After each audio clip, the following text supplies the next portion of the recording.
Number 3, अंग्रेजों का भारत आगमन। कोलंबस और वास्को डी गामा की खोजी यात्राओं ने वाणिज्यिक जगत के गुरुत्वाकर्षण का केंद्र भूमध्य सागर से अटलांटिक महासागर की ओर स्थानांतरित कर दिया था। इस कारण क्रमशः यूरोपीय व्यापारिक कंपनियां इस ओर आकर्षित हुई थीं। भारत में यूरोपीय कंपनियों के आगमन के क्रम में तृतीय स्थान अंग्रेजों का था। भारत में अंग्रेजों का आगमन डचों के बाद हुआ। यद्यपि ब्रिटिश ईस्ट इंडिया कंपनी की स्थापना डच ईस्ट इंडिया कंपनी से पहले ही हो चुकी थी।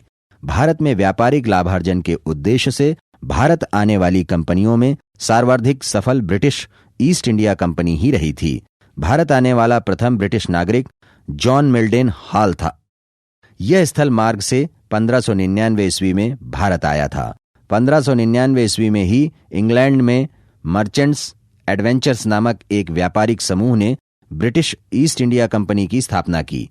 इसकी आधिकारिक संज्ञा थी the governor and company of merchants of London trading into the East Indies. 31 दिसंबर 1600 ईस्वी को इस कंपनी को ब्रिटिश साम्राज्ञी एलिजाबेथ टेलर प्रथम ने 15 वर्षों के लिए पूर्वी देशों में व्यापार का एकाधिकार प्रदान किया। कंपनी में स्थापना के समय 217 साझीदार थे। इसके प्रबंधन हेतु एक समिति का गठन किया गया था। इस समिति में एक निदेशक, एक उपनिदेशक और 24 सदस्य होते थे। इन्हें कंपनी के साझीदारों की आम सभा द्वारा चुना जाता था। यही समिति बाद में निदेशक मंडल या बोर्ड ऑफ डायरेक्टर्स के नाम से जानी गई। कंपनी का उद्देश्य था पूर्वी द्वीप समूहों से मसाला एवं काली मिर्च का व्यापार तथा पूर्वी देशों के व्यापार पर एकाधिकार प्राप्त करना। 1608 ईस्वी में प्रथम ब्रिटिश जहाजी बेड़ा हेक्टर नामक जहाज कैप्टन हॉकिंस नामक अंग्रेज व्यापारी के नेतृत्व में भारत पहुंचा। हेक्टर नामक जहाज को रेड ड्रैगन नाम से भी जानते हैं। हॉकिंस ने सूरत में वर्ष 1608 में ब्रिटिश कारखाने की स्थापना की, अर्थात वर्तमान गुजरात राज्य में स्थित सूरत पहला भारतीय नगर था जहां भारत में ब्रिटिश साम्राज्य की नींव रखी गई। कैप्टन हॉकिंस समुद्र मार्ग से भारत आने वाला प्रथम अंग्रेज था। 1609 ईस्वी का चार्टर। सन 1603 ईस्वी में ब्रिटेन की महारानी एलिजाबेथ टेलर की मृत्यु हो गई थी।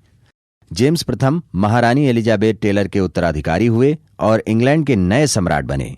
इन्हीं के कार्यकाल में 1609 ईस्वी का चार्टर अर्थात अधिकार पत्र अस्तित्व में आया। सम्राट जेम्स प्रथम के दूत के रूप में 1609 ईस्वी में कैप्टन हॉकिंस एवं विलियम फिंच मुगल बादशाह जहांगीर के दरबार में पहुंचे। इन्होंने सूरत में स्थापित प्रथम ब्रिटिश कारखाने के लिए मुगल बादशाह से स्वीकृति प्राप्त कर ली, किंतु ये सूरत में स्थायी बस्तियां बसाने की अनुमति सम्राट से प्राप्त करने में असमर्थ रहे थे, क्योंकि पुर्तगालियों ने इसका कड़ा विरोध किया था। उल्लेखनीय है कि विलियम फिंच ही अनारकली की किंवदंती का निर्माता माना जाता है। हॉकिंस फारसी भाषा का विद्वान था। हॉकिंस के फारसी भाषा के ज्ञान से प्रभावित होकर मुगल बादशाह जहांगीर ने इसे खान की उपाधि तथा 400 का मनसब एवं जागीरें प्रदान की थीं। 1611 ईस्वी में दक्षिण भारत में स्थित गोलकुंडा के प्रमुख बंदरगाह मसूलीपट्टम मछलीपट्टम में ब्रिटिश कारखाना स्थापित किया गया। यह दक्षिण पूर्वी समुद्र तट पर स्थापित प्रथम ब्रिटिश कारखाना था। 1611 ईस्वी में कैप्टन मिडल्टन सूरत के स्वाली पहुंचा और पुर्तगालियों के विरोध के बावजूद सूरत में व्यापारिक रियायत मुगलों से प्राप्त कर ली। इसी क्रम में 1612 ईस्वी में कैप्टन बेस्ट के नेतृत्व में अंग्रेजों ने पुर्तगालियों को पराजित कर सूरत बंदरगाह पर पुर्तगाली एकाधिकार को भंग कर दिया। अंग्रेजों की इस विजय से प्रभावित होकर मुगल बादशाह जहांगीर ने 1613 ईस्वी में अंग्रेजों को सूरत में स्थायी कोठी के निर्माण की अनुमति दे दी। यह कोठी टॉमस एडवर्थ के अधीन स्थापित की गई थी। 1626 ईस्वी में अरमा गांव में ब्रिटिश व्यापारिक कोठी की स्थापना की गई, जो दक्षिण भारत में द्वितीय ब्रिटिश व्यापारिक कोठी थी। कैप्टन हॉकिंस एवं विलियम फिंच के बाद जिस ब्रिटिश अधिकारी की मुगलों से व्यापार विस्तार की अनुमति प्राप्त करने में प्रमुख भूमिका रही, वह था सर टॉमस रो। यह ब्रिटिश सम्राट जेम्स प्रथम के दूत के रूप में 18 सितंबर 1615 ईस्वी को सूरत पहुंचा। टॉमस रो 1615 ईस्वी में ही मुगल बादशाह जहांगीर के दरबार में पहुंचा था। 1615 ईस्वी से 1618 ईस्वी तक यह मुगल दरबार में रहा। यह बादशाह जहांगीर के साथ शिकार खेलने भी गया था। सर टॉमस रो ने जहांगीर से साम्राज्य के विभिन्न हिस्सों में व्यापारिक कोठियां स्थापित करने की अनुमति प्राप्त की थी। इसी के फलस्वरूप 1619 ईस्वी में आगरा, अहमदाबाद एवं भड़ौच में ब्रिटिश कोठियां तथा सूरत में एक नई ब्रिटिश कोठी स्थापित हुई। भारत में पुर्तगालियों की व्यापारिक शक्ति को आघात पहुंचाने में डचों के बाद सबसे बड़ी भूमिका अंग्रेजों की ही रही। अंग्रेजों ने 1620 ईस्वी में पुर्तगालियों को फारस में पराजित किया। 1622 ईस्वी में हारमुज के क्षेत्र में पुर्तगालियों को पराजित किया था।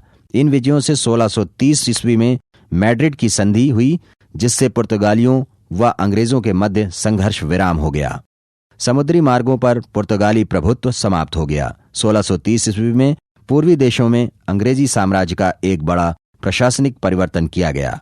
बैंटम, जो कि जावा इंडोनेशिया में स्थित था, सहित पूर्वी साम्राज्य की समस्त अंग्रेजी बस्तियां सूरत की व्यापारिक कोठी के अधीन कर ली गईं।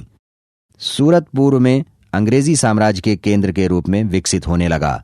1632 ईस्वी में अंग्रेजों को व्यापारिक विस्तार की दिशा में महत्वपूर्ण उपलब्धि प्राप्त हुई, जब उन्होंने गोलकुंडा के सुल्तान से स्वर्णिम फरमान प्राप्त किया। इसके तहत कंपनी को गोलकुंडा स्थित बंदरगाह से व्यापार का एकाधिकार प्राप्त हो गया। इसके बदले कंपनी ने सुल्तान को 500 पैगोडा का वार्षिक कर देने का करार किया था। 1639 ईस्वी में एक अन्य महत्वपूर्ण विस्तार के तहत कंपनी के अधिकारी फ्रांसिस डे ने चंद्रगिरी के राजा दरमेला वेंकटप्पा से मद्रास नगर पट्टे पर प्राप्त कर लिया। यहां पर एक किले बंद कोठी का निर्माण किया गया, जिसे फोर्ट सेंट जॉर्ज की संज्ञा दी गई। कालांतर में फोर्ट सेंट जॉर्ज कोरोमंडल तट पर ब्रिटिश कंपनी के मुख्यालय के रूप में विकसित हुआ। 1641 ईस्वी में कंपनी का दक्षिणी मुख्यालय मसूलीपट्टम या मछलीपट्टम से स्थानांतरित कर मद्रास स्थित फोर्ट सेंट जॉर्ज में ला दिया गया।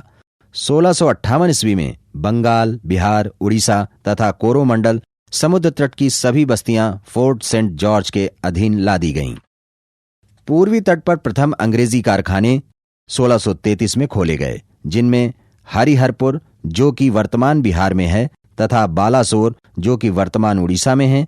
1651 ईस्वी में बंगाल के नवाब शाह सुजा ने एक फरमान जारी कर अंग्रेजों को बंगाल में व्यापार का एकाधिकार प्रदान किया। नवाब शाह सुजा अंग्रेज डॉक्टर वांटम द्वारा राज परिवार की एक स्त्री का सफल इलाज करने से प्रसन्न था।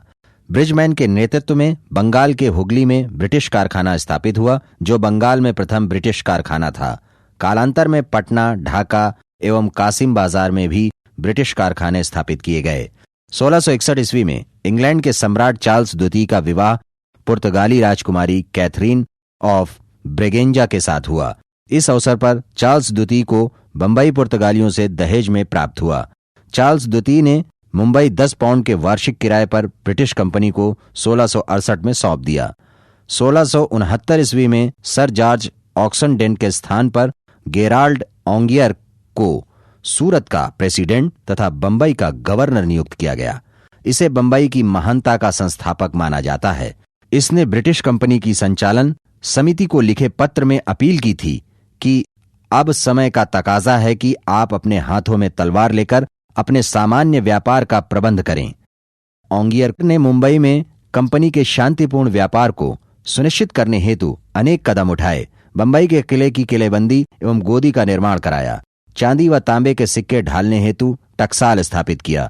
बंबई में पुलिस बल एवं सेना का गठन तथा सर्वोत्तम समुद्र तटीय बंदरगाह तथा नौ सैन्य अड्डे को विकसित करने का श्रेय भी गेराल्ड ओंगियर को दिया जाता है। मुगलों से अंग्रेजों का पहला टकराव 1686 ईस्वी में हुआ। सर जॉन चाइल्ड, जो कि बंबई का गवर्नर था, ने बंबई एवं पश्चिमी समुद्र तट के मुगल बंदरगाहों पर घेरा डाला था। इसने कई मुगल जहाजों को पकड़ लिया था तथा मक्का जाने वाले तीर्थयात्रियों को बंदी बना लिया था। औरंगजेब के आदेश पर मुगल सेना ने अंग्रेजों को पराजित किया। अंग्रेजों को उनके दुस्साहस का दंड देने के लिए औरंगजेब ने अपने नौसेना नायक सीदी को आदेश दिया कि वह बंबई पर अधिकार कर ले। अंततः जॉन चाइल्ड को अंग्रेजों की ओर से मुगल बादशाह से माफी मांगनी पड़ी तथा मुगलों के सभी पकड़े गए जहाज लौटाने पड़े थे। क्षतिपूर्ति स्वरूप 1.5 लाख रुपए भी अंग्रेजों ने मुगलों को दिया था। 1694 ईस्वी में समग्र ब्रिटिश प्रजा को भारत में व्यापार की अनुमति प्रदान कर दी गई।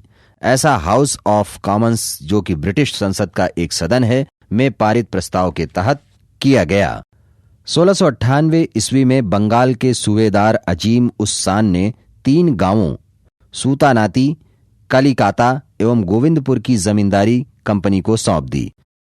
जाब चारनाक नामक अंग्रेज अधिकारी ने इन्हीं 3 गांवों को मिलाकर आधुनिक कलकत्ता नगर की नींव डाली। यहीं पर ब्रिटिश सम्राट विलियम तृतीय के नाम पर फोर्ट विलियम नामक किलाबंद कोठी का निर्माण हुआ। 1700 ईस्वी में यह पहला प्रेसिडेंसी नगर घोषित किया गया। Sir Charles Eyre Fort William का पहला प्रेसिडेंट नियुक्त हुआ। 1774 ईस्वी से 1911 ईस्वी तक कलकत्ता ब्रिटिश भारत की राजधानी रहा। 1698 ईस्वी में राजा विलियम तृतीय ने एक अधिनियम के तहत English company trading in the east की स्थापना की। विलियम नॉरिस इस कंपनी के दूत के रूप में मुगल दरबार में आया था। इसे नॉरिस मिशन के नाम से जाना जाता था। 1702 ईस्वी में इन दोनों कंपनियों का विलय हो गया था। नई कंपनी की संज्ञा the united company of England trading to the East Indies. Norris mission के प्रतिनिधि मंडल ने कंपनी को औरंगजेब के समय से प्राप्त विशेषाधिकारों के अतिरिक्त बंगाल में सिक्का ढालने तथा कलकत्ता के पास के 38 गांवों को खरीदने की अनुमति प्राप्त करने का प्रयास किया था। 1715 ईस्वी में जॉन सरमन नामक एक अंग्रेज मुगल दरबार में आया था। इसके साथ विलियम हैमिल्टन नामक एक सर्जन भी आया था, जिसने फर्रुखशियर को हुए एक पीड़ादायक रोग का सफल उपचार किया था। इससे प्रसन्न होकर 1717 ईस्वी में मुगल सम्राट फर्रुखशियर ने 3 शाही फरमान जारी किए।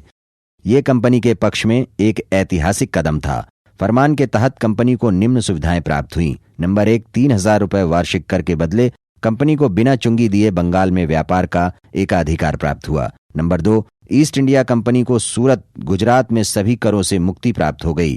इसके बदले कंपनी को 10,000 रुपये वार्षिक कर का भुगतान करना था। तथा नंबर 3, कंपनी द्वारा ढाले गए सिक्कों को संपूर्ण मुगल साम्राज्य में चलाने की अनुमति मिल गई। एक अन्य प्रमुख सुविधा थी कलकत्ता के 32 गांवों को किराए पर लेने की अनुमति प्राप्त होना। फर्रुखशियर द्वारा जारी शाही फरमान को ऑर्म महोदय ने कंपनी का महाधिकार पत्र अर्थात मैग्ना कार्टा की संज्ञा दी है। समग्रतः देखें तो फर्रुखशियर के काल में ही ब्रिटिश कंपनी के व्यापार विस्तार का एक चरण पूरा हो गया था।